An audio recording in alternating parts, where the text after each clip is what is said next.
Good evening. By this time tomorrow, the eyes of Hollywood and the rest of the film world will be on Wellington. It'll be playing host to the world premiere of The Return of the King, the last part of the Lord of the Rings trilogy. Fans have flocked to the city for the star-studded event, and some of those stars have talked about the movie for the first time today, while director Peter Jackson admits it's been a close-run thing to have it ready in time. Mike Jaspers with this. If journalists' reaction is anything to go by, Peter Jackson's nailed it. I'm really pleased. Thank you, Peter. The battle scenes were extraordinary. The effects were amazing. That was fantastic. Still got a tear. So did Peter Jackson. I mean, most of the film we obviously shot 4 years ago, and you know, it was the film that I was, you know, in some instances I was crying when I was filming it, watching it on the monitor as the actors were performing. I just sort of had tears welling up and hope that no one was seeing me. But the director won't see the final version till tomorrow night. It was a close-run thing.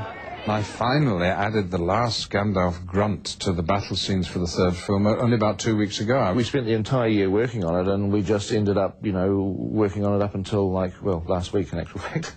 So, yeah, there was a few people getting tense. The studio was sort of, I think at one stage they were worried that they were actually going to get their hands on the film, and I just kept saying, look, don't worry. And the studio shouldn't worry. You must now understand that you got a director of real genius here who has, I think, made one of the great pictures of all time. Nobody can touch him, you know, when it comes to making this sort of epic, fantasy, kind of unbelievable reality world. Now the fellowship of actors who brought this journey to life is near an end.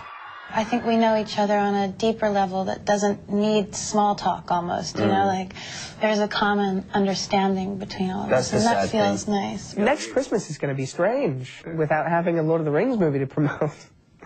It's going to be weird. There's going to be a massive void next year, I think. I think that's when it's really going to sink in for everyone.